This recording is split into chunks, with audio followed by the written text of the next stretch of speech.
siapa saja? Terima kasih. Dua. Kenapa itu?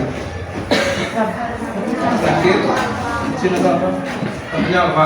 Satunya? Ya, baik. Di sini saya akan mengajarkan kalian tentang mata pelajaran coding dan kecerdasan artifisial. Ya. Kemarin materi sebelumnya sudah diajarkan sama Bu Rana ya. Sekarang kita akan belajar tentang ini prinsip kerja teknologi AI generatif. Sebelum saya mulai, coba biar semangat berdiri semua berpasangan. Kita ice breaking sebentar. Berpasangan. Berpasangan berdepan, cepat. Yang nggak punya pasangan coba ke sini.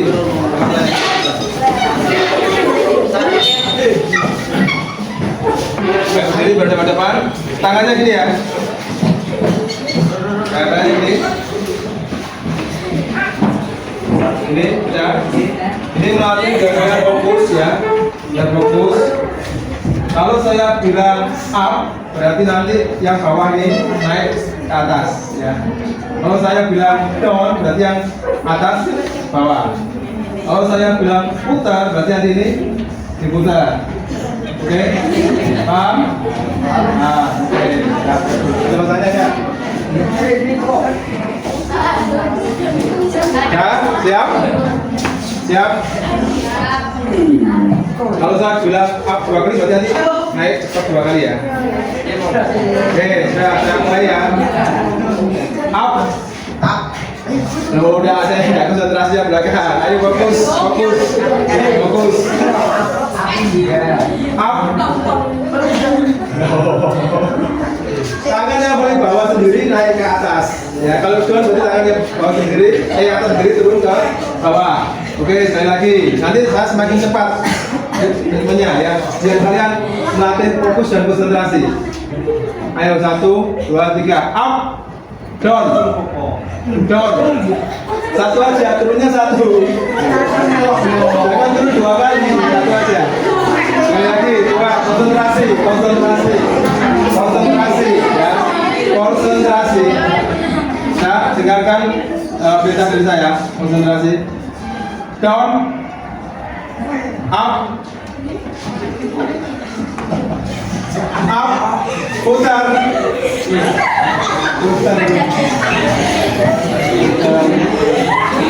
Lagi, ini lebih cepat. Lagi, ayo, dengarkan pertanyaan. Down, up.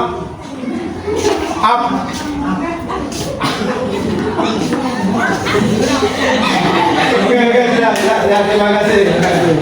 Nah, itu melatih kalian untuk fokus dan konsentrasi ya. Jadi kalian harus fokus dan konsentrasi pada materi yang akan kita pelajari hari ini. Baik, kita akan belajar tentang prinsip kerja teknologi generatif. Oke, sebelum kita ke materi, di sini nanti tujuannya kalian itu akan bisa menjelaskan pentingnya data latih yang didapatkan oleh AI sehingga AI bisa menjawab pertanyaan-pertanyaan yang kalian berikan. Di sini kerja AI-nya seperti apa dong? Ada input itu perintah yang kalian berikan, ya. Kemudian sama itu diproses sesuai dengan data yang dia dapatkan dan dia mendapatkan output. Ya, outputnya belum tentu sesuai dengan keinginan kita 100%. Bisa jadi dia masih belum sesuai dengan keinginan kita, maka kita memberikan input lagi dan AI akan memproses lagi sehingga menghasilkan output yang baru lagi yang sekiranya sudah sesuai dengan keinginan kita. Oke, anak-anak, sebelum kita ke materi, ini ada tes awal dulu. Ya, kita bermain menjadi detektif dulu. Ya, ini ada pertanyaan ini. Ini ada gambar kucing. Kira-kira siapa yang membuat gambar kucing ini? AI atau manusia? Ya, benar ya. Di sini gambar ini dibuat oleh AI. Ya, sekarang AI sudah bisa membuat gambar yang bahkan yang realistis, detail, sesuai dengan perintah yang kalian berikan. Misalkan buatkan saya gambar kucing apa didetailkan. Semakin kalau beritanya detail, maka AI akan membuatkan hasil yang lebih detail juga.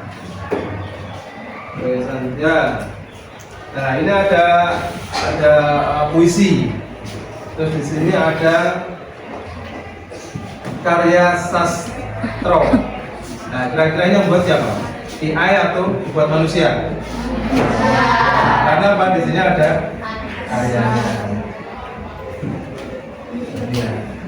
Di sini ditulis oleh manusia, meskipun AI bisa menulis puisi. Ya. Oke, next, selanjutnya, nah ini.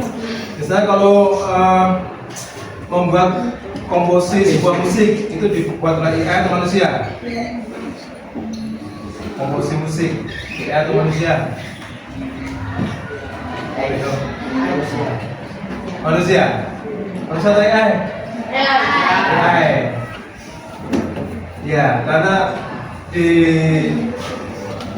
masa yang digitalisasi ini, zaman modern ini, itu sudah mulai banyak yang menggunakan AI ya dalam membuat komposisi musik dan macam-macam.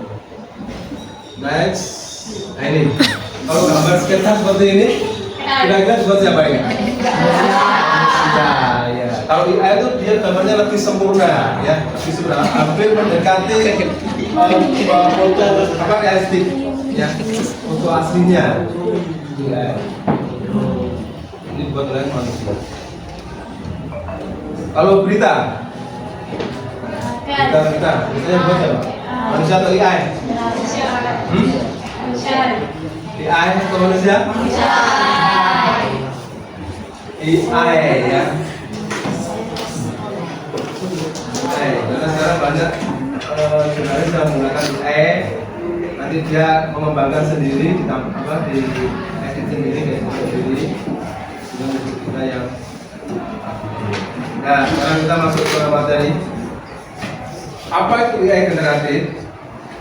AI generatif adalah teknologi kecerdasan buatan yang dapat menciptakan konten baru, seperti teks, gambar, musik, atau video berdasarkan data yang telah dipelajari sebelumnya. Jadi AI itu dia sudah punya data yang banyak. Ya, jadi ketika kalian memberikan perintah untuk dibuatkan semacam puisi dengan mengetikkan prompt, maka dia akan menghasilkan puisi. Ketika kalian memberikan perintah untuk membuatkan gambar, maka dia akan membuatkan gambar. Ya, AI generatif itu bisa kita bayangkan seperti seorang seniman.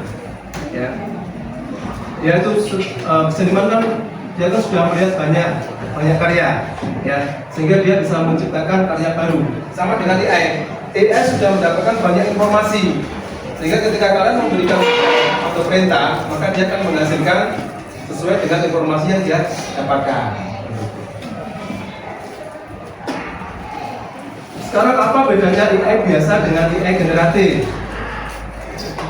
AI biasa itu AI yang tradisional, itu dia biasanya itu menganalisa datanya itu data yang ada itu aja, kemudian memberikan jawaban berdasarkan dengan aturan yang sudah dibuat di program tersebut, dan dia tidak bisa menciptakan hal baru, jadi monoton ya. Misalkan contohnya kalkulator, ketika kalian memberikan perintah penjumlahan ya hasilnya itu aja, dia tidak bisa memberikan pembahasan, tidak bisa ya, hanya memberikan hasil saja.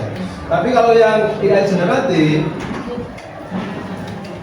dia bisa menciptakan konten baru ya. Misalkan kalian memberikan pertanyaan, kemudian kok jawabannya kalian merasa kurang pas, kalian bisa menambah lagi perintah, coba detailkan jawabannya biar saya bisa lebih paham lagi, maka dia akan memberikan jawaban lagi yang lebih detail dan terperinci. Itu adalah AI generatif. Contohnya apa? Contohnya ChatGPT, Gemini gitu ya.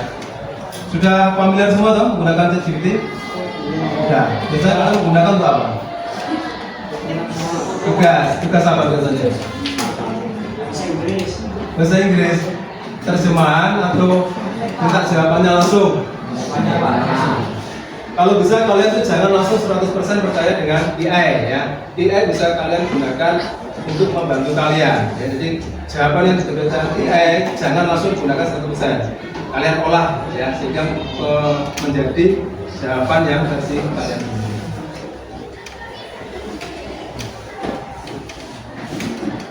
Analoginya AI generasi seperti apa toh? Contohnya ini, seperti seorang juru masak yang kreatif ya. Dia itu belajar dari ribuan resep. Kemudian dia menciptakan masakan baru yang lebih lezat. Ya, jadi contohnya AI itu ya tadi dia memperoleh banyak data ya. Dia diisi banyak data. Kemudian ketika ada permintaan buatkan saya seperti ini, maka dia akan membuatkan sesuai dengan data yang dia dapatkan ya. Dibuatkan data outputnya, kalau belum puas minta lagi, dibuatkan lagi dengan output yang berbeda. Kalau diibaratkan seorang seniman sama ya, dia banyak melihat lukisan, kemudian dia akan menghasilkan karya yang belum pernah ada.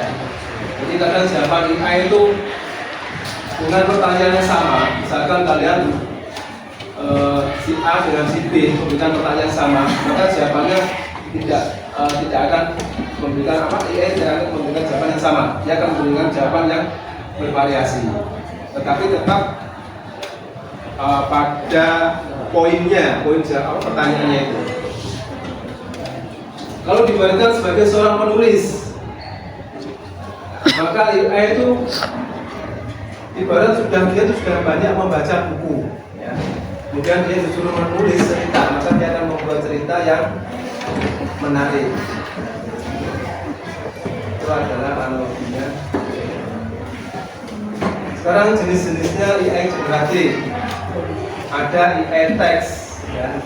Jadi dia akan menghasilkan teks saja, menghasilkan tulisan, artikel atau puisi. Contohnya kayak tadi, ini. Kalau yang AI gambar, itu dia akan menciptakan foto atau lukisan-lukisan yang kadang belum pernah kita jumpai. Contohnya apa? Contohnya dari macam-macam. Dan AI musik, dia akan membuatkan komposisi lagu atau melodi dengan instrumen-instrumen yang menarik. Ada yang sudah pernah mencoba AI musik? Belum pernah. Ya, nanti kalau kalian misalkan ada tugas dari Marvel seni untuk membuat kayak instrumen lagu apa, dan bisa menggunakan AI Suno ya. Kemudian contoh lagi jenis AI adalah AI video. Dia akan membuatkan video atau animasi dengan efek-efek visual yang luar biasa ya.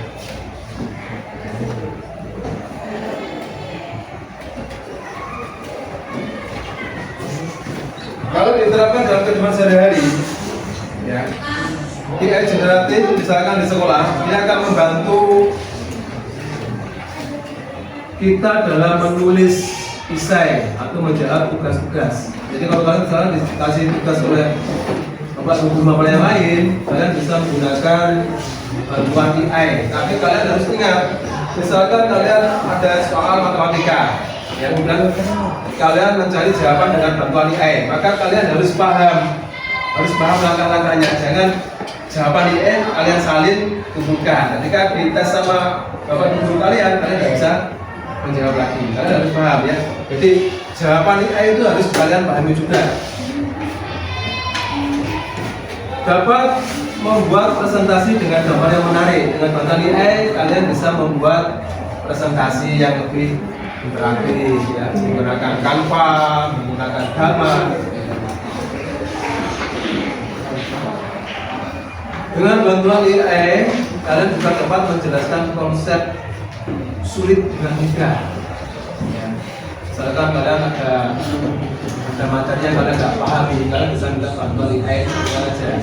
Tolong jelaskan saya materi tentang apa secara detail atau rinci, maka akan dikasih penjelasan sama. Bisa juga digunakan oleh para guru untuk membuat kuis atau soal-soal latihan kayak tadi ya, tadi yang tes awal itu saya juga menggunakan AI dalam membuatnya itu. Kalau di dunia kerja,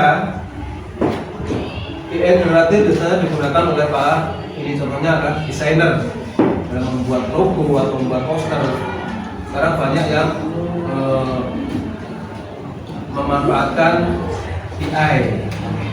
Terus menulis juga gitu, mencari ide-idenya dengan bantuan AI. Seorang programmer juga gitu. Jadi dengan AI itu kita akan lebih mudah ya, mempermudah pekerjaan kita.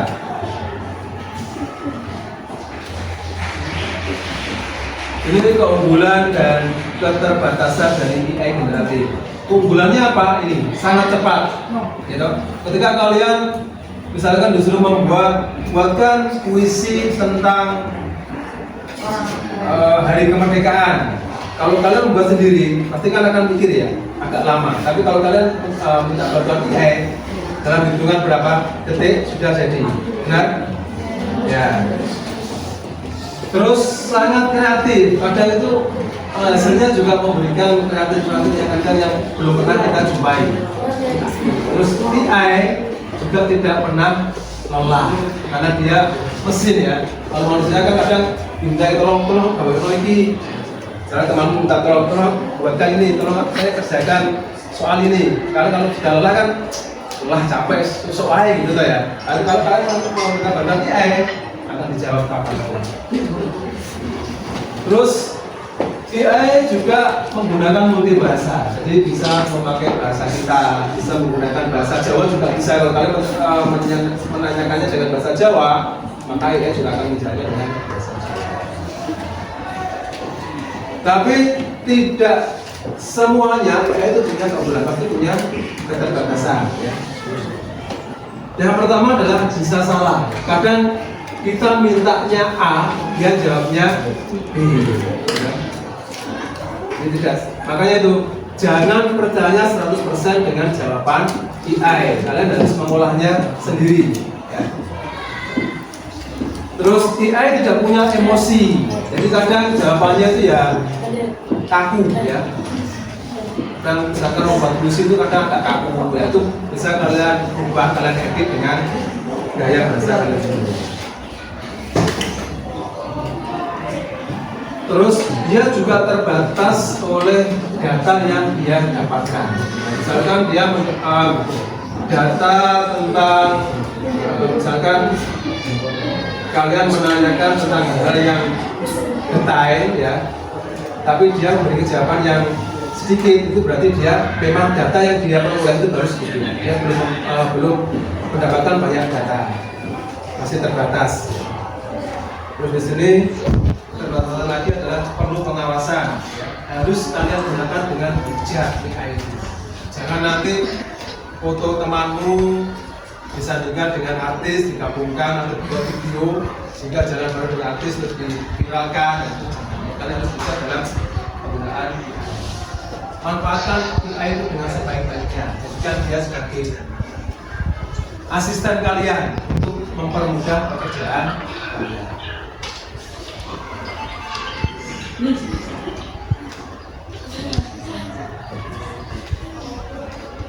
Nah, sekarang coba kita simulasikan ya, AI generatif pakai ChatGPT, dibuat kelompok saja ya, satu kelompok kita pakai satu aja, 4 anak ya. Jadi nanti yang digunakan satu HP aja ya. Coba kalian buatkan puisi tentang alam. Buatkan puisi tentang alam sekarang. Jadi ada 1, 2, 3, 4, 5, 6, 7, 8 ya dalam kelompok. Yang ini 3 anak ya. Sudah buatkan puisi tentang alam.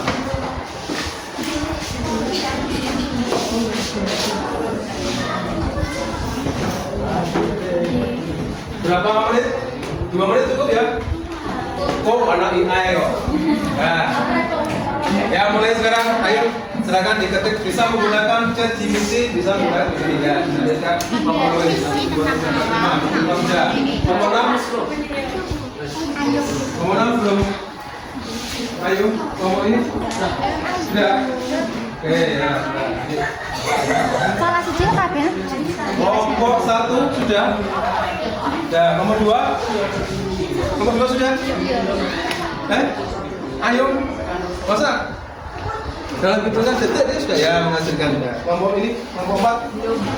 Belum. 3, kita sudah ya. Baik. Sekarang saya tanya dulu. Perintah apa yang kalian berikan kepada AI? Nomor 1.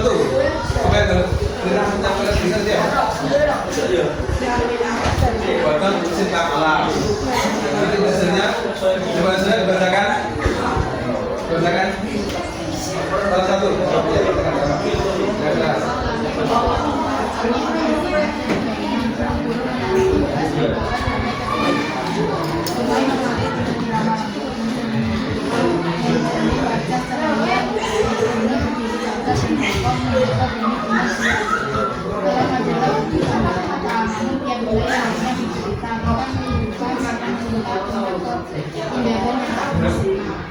Dia membuatkan berapa baik? 3. Ya. Sekarang yang kelompok ini kelompok 3. Kalian membutuhkan perintah apa tadi? Perintahnya apa? Buatkan. Perintahnya sama berarti ya. Hasilnya gimana? Coba dibacakan. Ada berapa bait itu? 4. Kalau yang ini ada 3. Hasilnya kan beda tuh ya. Nah, sekarang yang kelompok sini. Perintahnya apa tadi? Perintahnya sama. Hasilnya ada berapa bait? 4. Coba dibacakan satu baitnya pertama. Oke, nah, yang ini tadi baitnya pertama. Ada 4. Baitnya pertama.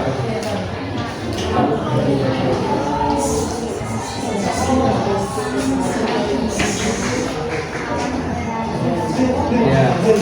Hampir sama cuma kata-katanya berbeda, ya. Yang nomor sini ada yang menggunakan perintah yang beda, yang lebih detail lagi mungkin. Perintahnya apa tadi? Gitu aja. Oke, yang sini sudah. Mana? Perintahnya apa tadi? Buatkan saya. Ya, hasilnya berapa Pak? 4. Bait yang pertama. Nah, beda. Oke. Baik anak-anak, itu ya. Jadi ketika kita memberikan perintah yang sama, dia akan membuat hasil yang berbeda. Ya. Karena dia banyak mendapatkan data, maka dia akan memberikan hasil yang berbeda-beda. Ini paham? Jadi input kalau kita ingin hasil yang lebih detail lagi, misalkan saya ingin alam pedesaan, berarti perintahnya ditambahin, buatkan saya puisi tentang alam pedesaan, maka nanti hasilnya akan fokus pada alam pedesaan. Kalau puisi tentang alam, maka dia akan luas, ya, akan luas.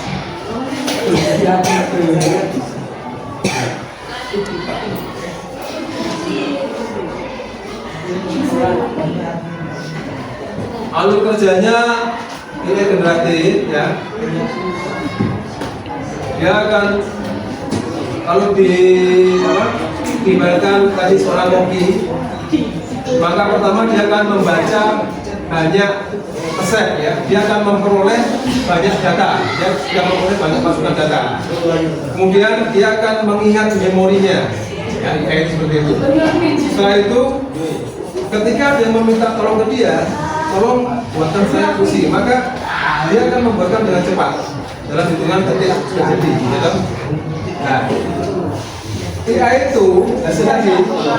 Kalau bisa jangan langsung satu pesan kalian gunakan di copy, di paste, digunakan langsung mengulang, jangan. Kalau bisa di revisi sedikit-sedikit, ya, jadi dia bisa menjadi karya sekalian.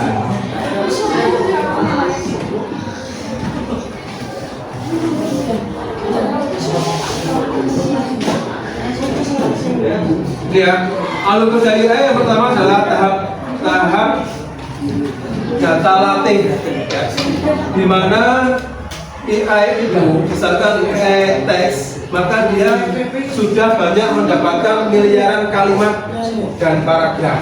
Ya. Banyak miliaran data sudah dia dapatkan. Gambar juga gitu, jutaan foto sudah dia dapatkan. Dia ketika dikasih perintah buatkan foto kucing dengan warna apa, maka dia akan membuatkan dengan output yang bervariasi walaupun dengan perintah yang sama. Terus tahap 2 adalah otak buatan. Nah, ini ya. Jadi ketika dia sudah menerima banyak data, maka dia akan menyimpan di memorinya. Ya. Dia akan menganalisa polanya, dikelompokkan pola-polanya. Kemudian dia mulai menghubungkan, ya, menyimpan. Dan tahap ketiga adalah proses berpikir, inferensinya, menerima input, kemudian mencari polanya dari data yang dia peroleh, dia kelompokkan dicari, kemudian dia akan memprediksi dan menghasilkan produk. Tampaknya yang terakhir adalah outputnya, ya.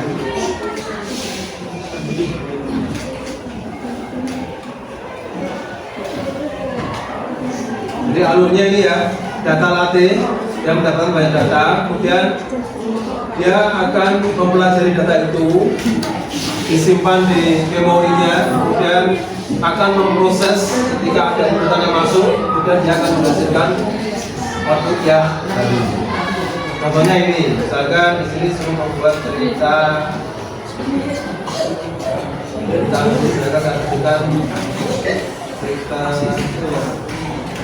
robot.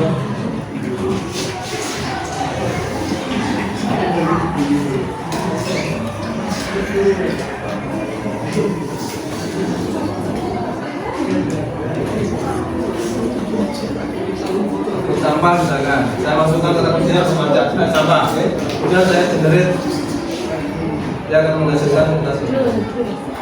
Seorang peneliti muda bernama Waya sedang menggunakan sampah terbaru. Semakin detail kita memasukkan perintah, maka semakin detail hasilnya akan berbeda.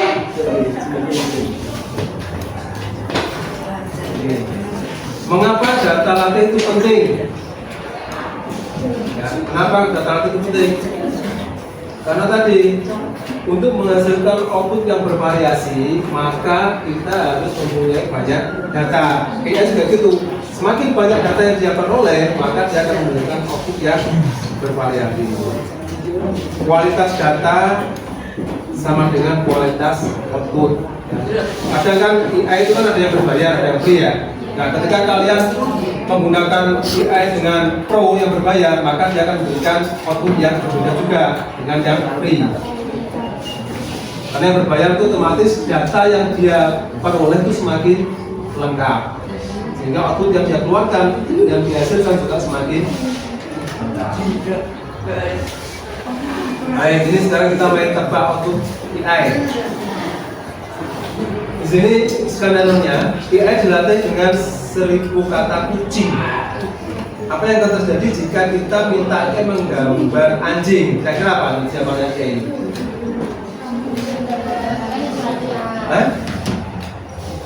Mana jawabannya? Kira-kira apa? A, B atau C? A. Kita ini ya, kita memasukkan data ke AI dengan 1000 foto kucing, tetapi kita meminta AI menggambar anjing. Kira-kira nanti hasilnya seperti apa? Apa? A, B atau C? D. Ya, B. Karena dia banyak menerima data kucing. Ketika kita meminta data anjing, maka dia tidak bisa menggambar anjing sempurna, ya. Karena dia direkam yang dimasuk di memori AI itu adalah kucing, banyak kucing. Ketika ada perintah gambarkan anjing, dia akan menggambarkan sesuatu yang mirip dengan kucing. Makanya kita tidak boleh percaya 100% sama, dan kita harus bijak dalam menggunakan ya. Balik yang lainnya. AI musik dilatih hanya dengan lagu pop. Ya, ketika diminta membuat lagu jazz, apa yang akan terjadi? Apa? A, B, C? membuat musik dengan elemen pop yang dominan. Karena dia banyak menerima lagu-lagu pop, otomatis dia akan menghasilkan warna musik dengan dominasi pop. Lalu kita minta lagu dalam aransemen jazz. Lagi, ChatGPT dilatih dengan teks bahasa Indonesia dan Inggris. Apa yang terjadi jika diminta menulis dalam bahasa Jepang? Nah, kira-kira di mana? ChatGPT itu hanya dikasih data dalam bahasa Indonesia dan Inggris, tapi kalian menggunakan dalam bahasa Jepang. Kira-kira hasilnya apa? Mencoba menulis tapi hasilnya tidak. Ya kalian ya. Baik. Di sini ada pertanyaan tentang prinsip AI generatif.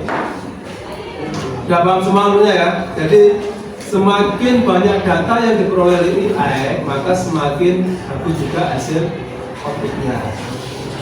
Jadi kesimpulan pada pertemuan kita, poin utamanya adalah AI generatif bekerja dengan pola input, proses, output. Jadi kalau kita ingin mendapatkan output yang bagus, maka kita harus memberikan perintah juga yang bagus dan detail, ya, yang jelas. Terus kualitas dan kuantitas data latih sangat menentukan kemampuan AI. Jadi kalau kalian memberikan pertanyaan, kok ini jawabannya tidak sesuai dengan keinginan kalian, berarti memang dia datanya masih terbatas. Dia belum mengerti banyak data yang kalian butuhkan. AI dapat menghasilkan teks, gambar, musik, dan berbagai konten kreatif lainnya.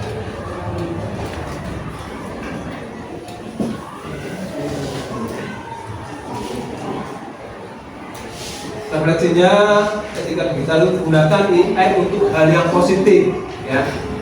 Ingat, gunakan untuk hal yang positif, jangan hal-hal yang negatif. Hargai hak cipta dan privasi orang lain, ya. Jangan kalian nanti membuat karya dengan bantuan AI dan kalian tulis bawahnya hasil karya siapa namanya, jangan ya.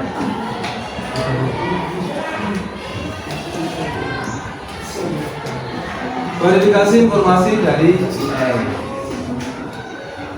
Untuk masa depan, AI akan semakin canggih. Ya. Sekarang saja sudah seperti ini.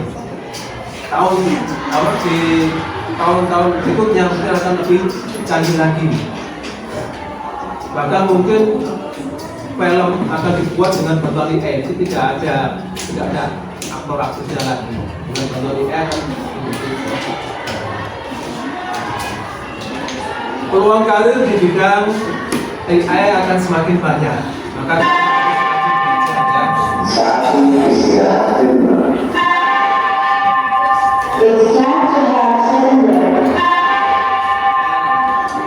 nah, di sini AI harus kita gunakan sehabis mungkin. Jadi kita kolaborasi depan itu pasti manusia akan selalu berkolaborasi dengan AI untuk menghasilkan karya-karya yang inovatif. Karena untuk atas pemahaman kalian, kita latihan sebentar aja dari soal ini. Apa yang dimaksud dengan AI generatif? A, B, C, D, B.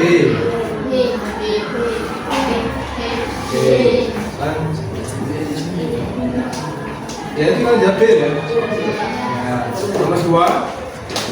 Urutan yang benar dalam alur kerja ini nanti adalah mana? A, B, C, B. Data latih, model, kalian yang dimasukkan. Mengapa data latih penting dalam AI generatif?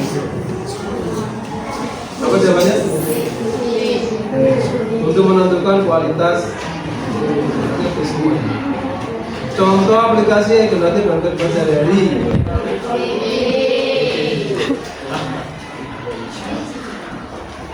Apa yang terjadi jika generatif dengan data yes tidak lengkap? Hasilnya kenapa? Menghasilkan output yang tidak suka. Keenam, manakah yang bukan termasuk jenis makhluk dari ekstatik?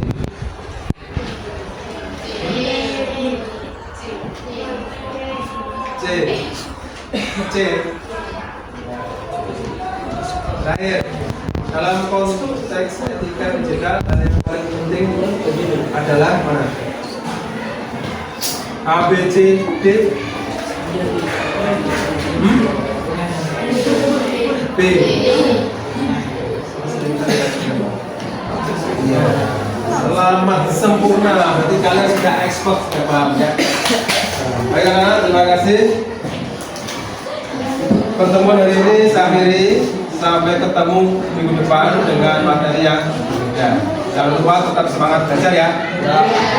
Akhirnya, assalamualaikum warahmatullahi wabarakatuh.